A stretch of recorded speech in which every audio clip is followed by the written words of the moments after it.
You're listening to The Support Report with Be Present, where we share real stories from young adults and how support changed their lives. Hey, thanks for tuning in to another episode of The Support Report. I am Justin Peters and joined, as always, by Kiara Riga. Kiara, how are you? I am not too bad. How about you, Justin? I can't complain. I didn't say that we are Be Present, but I think everyone knows our standard intro, right? Yeah. Well, what's going on? What's new in your world? Oh, not a whole lot. Just dealing with symptoms and side effects and trying to have a life outside of those. The usual. The usual. That's fun. Valentine's Day is right around the corner, right? It is. I'm looking forward to it for the first time in a while. Why is that? Are you usually single on Valentine's Day? Yeah, I don't think I've spent maybe one Valentine's Day with a partner before this year. From my side, that feels pretty solid. I feel like I still haven't quite gotten down the whole what do I do for Valentine's Day? Even though spoiler alert, I don't think Abby will listen to this beforehand. I found this like cute little like dog stuffed animal that has like a heart with it already. So I'm very excited to get that for her and probably some sushi or some chocolate. Like I feel like I can't go wrong with either one of those decisions. So I'm just gotta lay that out in the morning and she'll wake up and see that on our kitchen counter. That's what I got planned so far, but it's like this weird, delicate balance because she always tells me like, I don't want to do anything super elaborate and like celebrate this arbitrary day that someone set on the calendar. Like we should love each other every single day kind of thing. So I don't know. I don't know if that's like a trap or or what that is.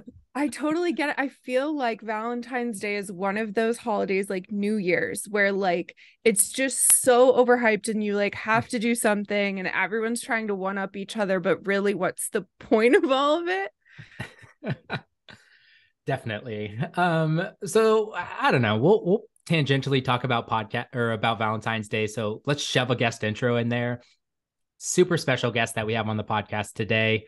I feel like you got to give him the introduction. Who do we have with us? So I am super excited to introduce our guest today. We have David Zhao. David is a nurse at Stanford Healthcare specializing in lung transplants, and he became entwined in the AYA cancer world last spring when he met me. He's my boyfriend. So David, welcome to the podcast. Hi, everyone. Thank you so much. I am very honored to be on this podcast today. And yeah, I met Kiara last year. And I think thanks for making me sound so official. You are official. We have probably talked about you on, I don't know, at least 2 or 3 podcast episodes that I can think about. So you have definitely popped up. I'm glad that the audience finally gets to know who this David is. And honestly, we get to have I think we're about to have such a cool, like intimate conversation about something I don't think we've dug that deep into on the podcast before. So why don't we just start out from your perspective? Tell us a little bit about your relationship, Kiara. I'm gonna let David start and then maybe you can jump in. Tell us a little bit about your relationship from your perspective. And how did cancer really play into things with you guys? Good question. So when I guess I'll have to start off with how I met Kiara in the first place. We met through a mutual friend. Off of we planned a hike one day. With one of our mutual friends, and that's how we met. And like we felt like we really like connected. We had lots of things in common, like hiking, going on adventures, food, lots of food, board games and all that, and etc. Um, and when that topic during that hike, when she talked about how she had cancer, I just felt um pretty like sad about it. I was like, well, I don't feel like she like deserves it, and well, of course, like nobody deserves it. Yeah. But like given like she loves like all like the outdoorsy stuff and like loves like being active.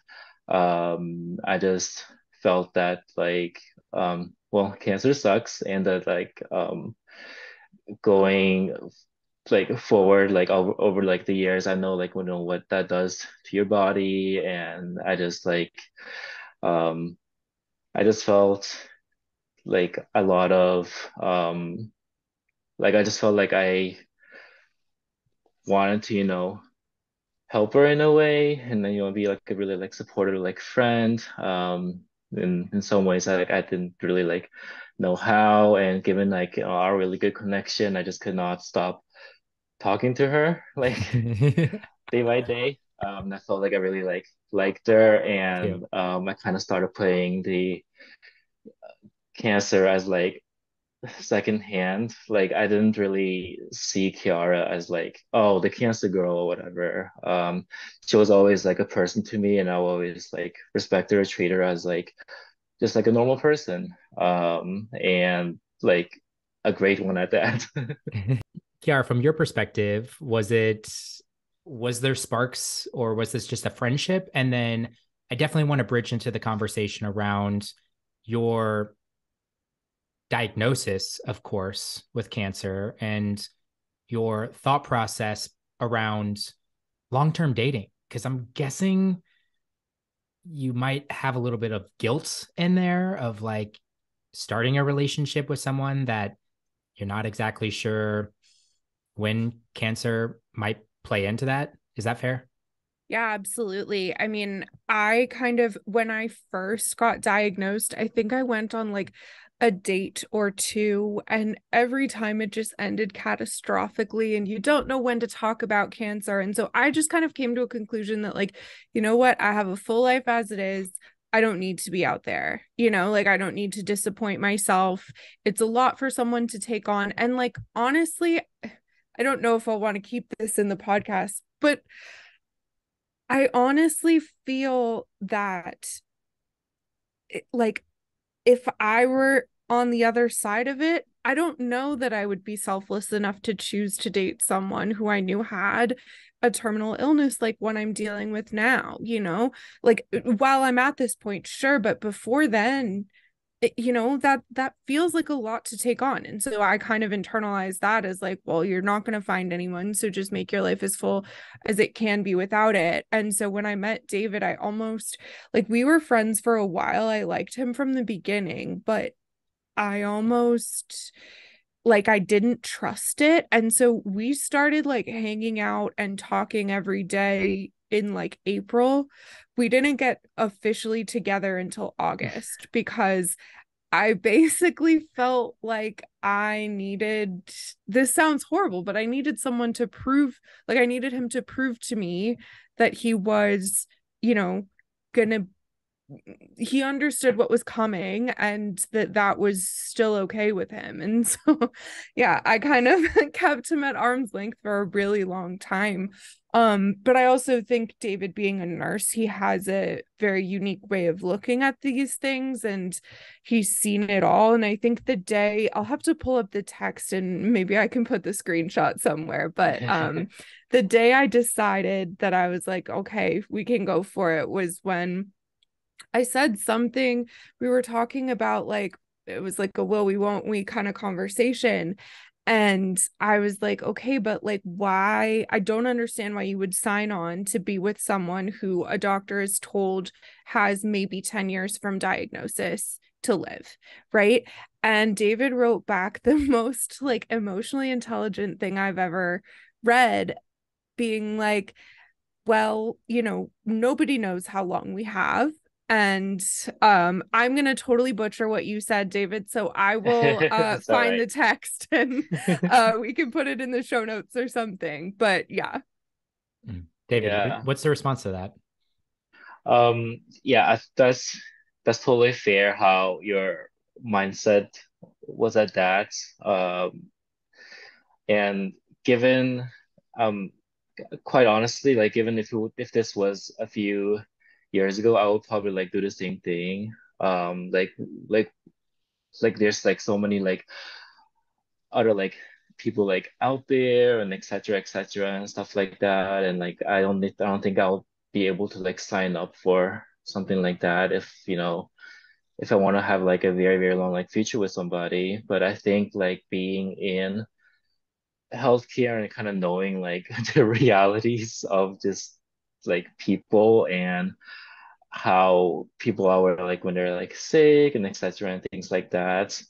I don't know. I just have like a more realistic uh view on the world, I guess. It's just like if like for like patients who are like people who are like sick, like I know like what's to come, and I kind of took all that in mind, and I thought about like the pros and cons of like everything, and um I don't know, I still felt like it was like very worth it because in my case, I don't know if it's like a unique case or whatever, but I was prior to meeting Kiara, I was in a 12-year relationship, Wow. a very long one, without marriage. It didn't And end because of me. Just no, it wasn't. I was gonna ask, man. I was like, we got some juicy details coming. I met her one day, and one Ah, thing led to another. I'm kidding. Um, but yeah, so I just feel like one of my mottos is that longevity does not equal happiness. And I say that because like being in a prior relationship for like so long, there was like a lot of like red flags, a lot of like toxicity that I would just kind of like ignore and be like, oh, like just kind of give excuses like, well, maybe like it's because of this or maybe it's because of that. Um, so it was just a really long, like 5 to 6 years of just being unhappy, and I kind of forgot what it felt like to be in like a happy relationship. hmm. So after I met Kiara, like I just felt like every single time I interact with her or talk with her, like it was always like pretty much like it's kind of cheesy to say, but it was like the best day like ever. Like every single time I talked to her, I felt Hmm. because like we would um like we would be able to like talk about like so many things, like from like serious topics of like the politics that's like going on around the world today to just like funny and silly conversations. Like we would just talk about like everything. And we do have like a lot in common, and I just felt like starting as like friends uh like really helped that as well. um because like we already had like all this connection and stuff going on, so I was like, you know what, um like yeah, like yes, like she has cancer, and yes, like maybe she only has like you said, Kiara, like 10 years to live. Like I feel like it will be like the best 10 years of my life, so Hmm. you're gonna No, make me cry. I I know. found the text if we want to read it. Yeah, let's read it. So I screen capped this and like saved it. He says, but everybody dies, and being a nurse for so long, I've come to learn that just because you live long doesn't mean you're happy or your life is meaningful. This just means that unfortunately, if we can't cure you, you'll leave us a little earlier than the rest of us. But I will be so happy to know we really had something real, and I will just have to find you again when it's my time so I can haunt your ass for leaving so soon. So fuck cancer and fuck the people who see you differently for it. Let's go, mic David. drop. Let's go. Kiara, what's the perspective from other cancer patients that have terminal illnesses as well? Is it a split divide between dating, not dating? Do most feel like they're in your camp where they were like arm's length away? I'm not going to date. I'm not going to put someone through that. That's not fair. Or a lot of people getting out there and putting themselves out there for relationships. I found it to be a little bit kind of 50-50, really. Like, I think a lot of people, especially as their health is declining, is like, that's just not going to be a focus for me. But a lot of people too are going to be like, I'm not defined by cancer. I have a lot to offer. And so, yeah, I mean, I have one friend who was dating like up until 2 weeks before she passed. And it's not funny, but you know what I mean? It's like quite, yeah. Yeah. Anyway, so yeah, it's really interesting, but it's complex whether you're single, whether you're in a relationship. Like the rate of divorce for metastatic patients is like huge. And I think it would be even bigger if healthcare didn't factor into it. I know a lot of people who are legally married only because they need the healthcare from their former spouse, right? Yeah. And so it's a really tricky balance, and it's not easy for anyone. Like I think when I was first diagnosed, it was very easy to be like, it's so much easier for those people who already had a partner and they were already married. That's not the case. I think it's really hard for that partner, and we're almost set up in a better way, I think, because we both came into this relationship knowing what was going to happen. Yeah, we already knew like what the expectations were, and like communication between us two were like was key, I think.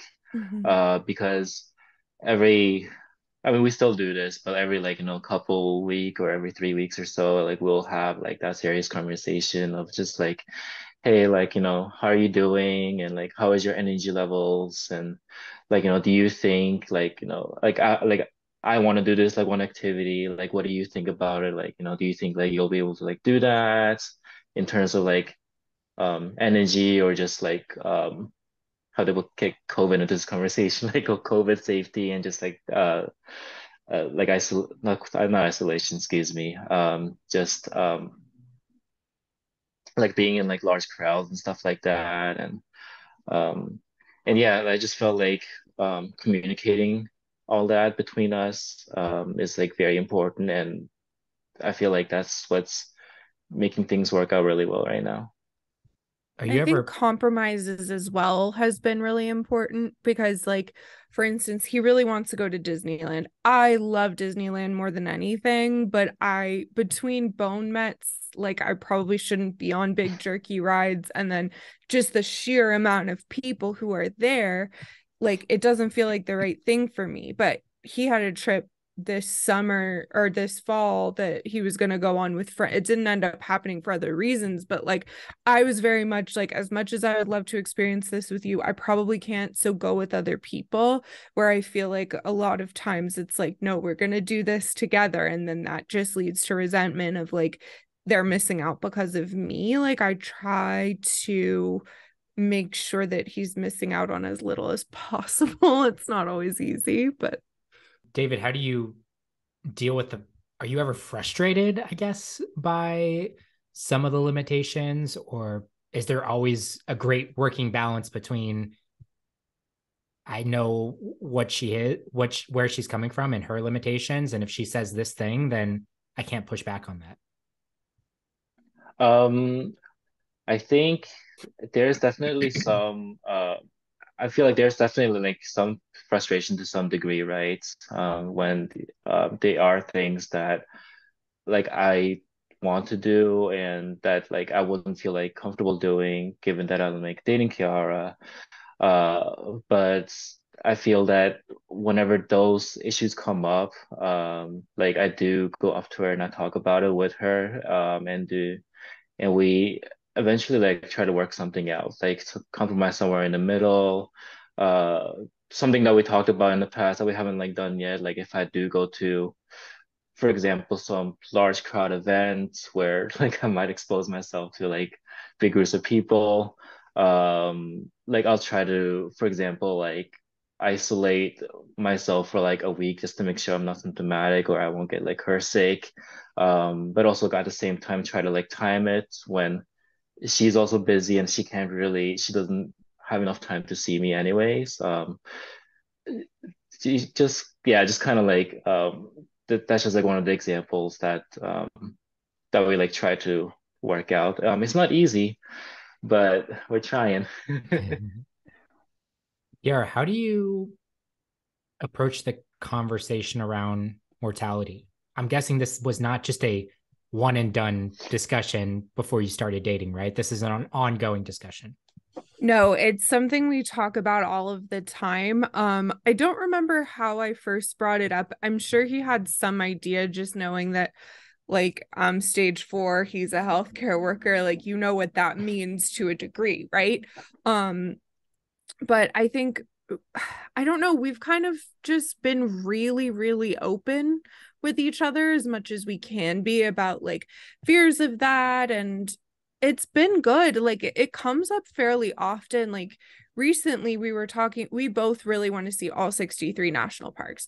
And so we were recently talking about like, you know, which parks do we see next? And David goes, okay, well, let's look at which ones are less accessible for people with disabilities and do those first, because we know that you're going to decline.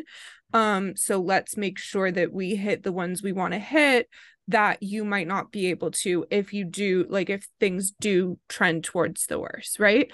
And that's not an easy conversation to have, but if you're in our shoes, it's necessary, right? We have to kind of Yeah. talk about what comes next and stuff like that. So it's a lot of just like blunt honesty and things like that. And I mean, for his credit, like I feel like a lot of people are just like, well, you never know what could happen in 10 years. We could have a cure for cancer by then. Like, spoiler alert, we won't. And David's just very like, he's like me, he takes it kind of pragmatically and like, what do we want to experience while you're still doing well and things like that. And so I think that's worked really, really well for us. David, any thoughts that came out of Kiara's response there? Yeah, I think just like taking things day by day has been definitely working out really well so far. Because we don't know what's gonna happen a few years like down the line, or when cancer is gonna cause like anybody's like body to decline.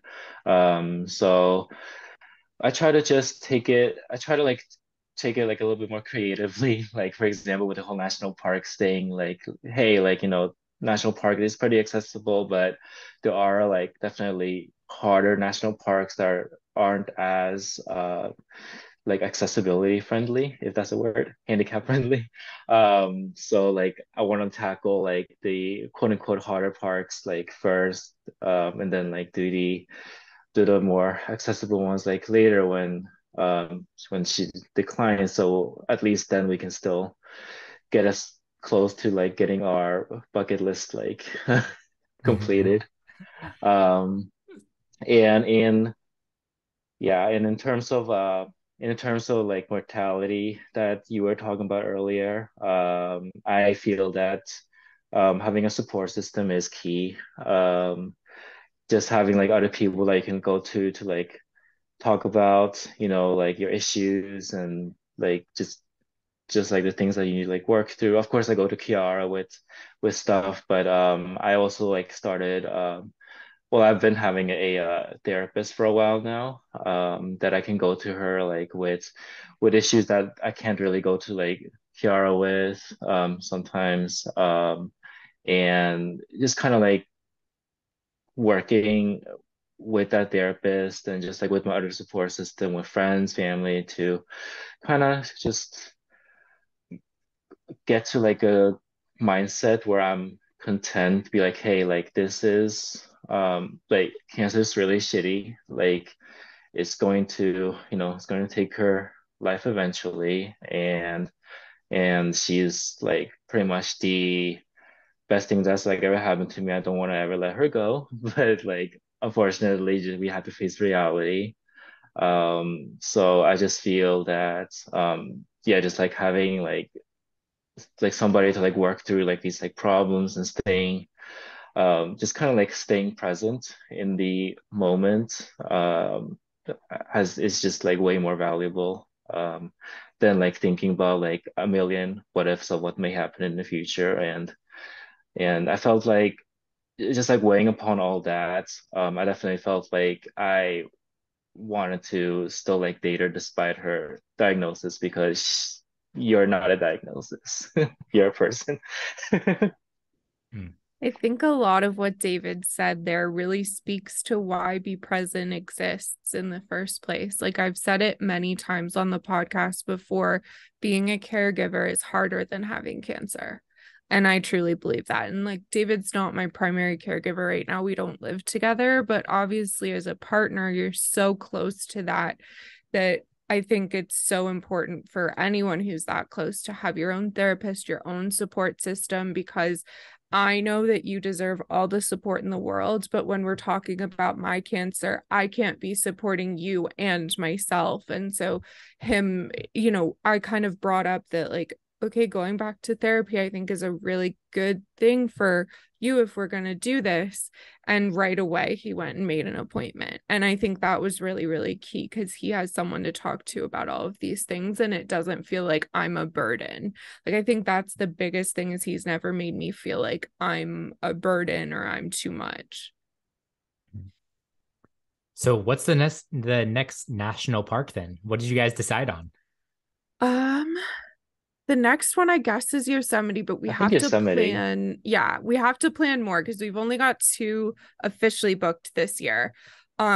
Rocky Mountain National Park is not the most accessible. We're looking at maybe doing that one in May.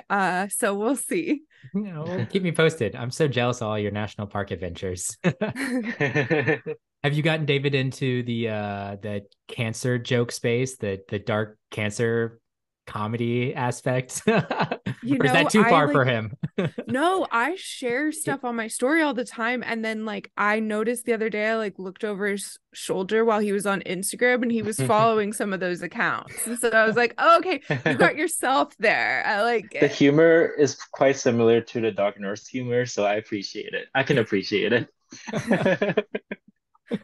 Yeah, David, I'm so impressed with you, first of all, to have the aptitude and the like you have this great balance between optimism and realism in this situation. And I think it takes the perfect person to be with someone like Kiara and understand her diagnosis. So I'm super impressed with you. So attuned to so many great things. As we're wrapping up this conversation, is there a place that you want to point people either that want to connect with you personally and or if you just want to use the floor to promote something else that you'd like to promote, feel free. Oh, well, I think if you want to reach out to me to talk, you can go to my Instagram at D's Venturegram. I think that was my handle. I changed it recently. It's my like travel slash like food Instagram that I make. But yeah, anybody's welcome to reach out to me if they feel like they want to like talk and just like kind of get through things as well. I definitely really support the cancer community. And I just want to, I guess, like let the people know to like not give up on love. Like I feel like that's like definitely like still possible, relationships. You just have to, I guess, I don't know, just kind of keep searching, don't give up, and um, I feel like the right person is out there. There's a lot of good people out there as well. Although like with like dating apps and stuff, it's a little bit like challenging. Finding that like one person. Kiara and I both know we have both had that's one of the things we connected on. We both just have a lot of frustration with dating apps. And we ranted about that many times. Yeah. Yep. But yeah, thank you so much for having me. I am very honored. Yeah.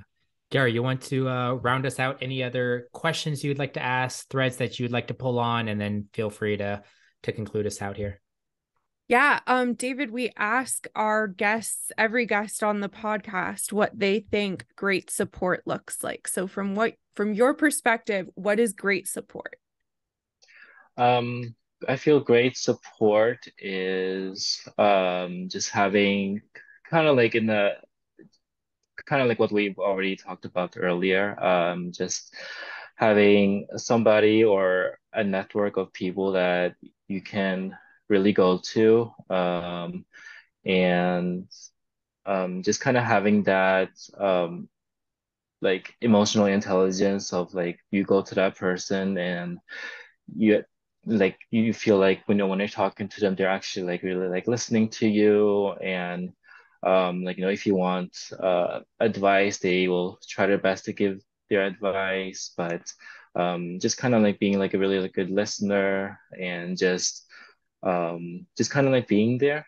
Like even though if you don't know what to do, just kind of having that person like there to like listen to like helps a lot. Awesome. Well, David, thank you so much for being on the podcast. This was such a joy, and I hope everyone else agrees. So Thank yeah, that you. concludes another episode of the Support Report with Be Present. I am Kiara Riga, joined by my lovely co-host Justin Peters, and we'll see you on the next episode. Bye.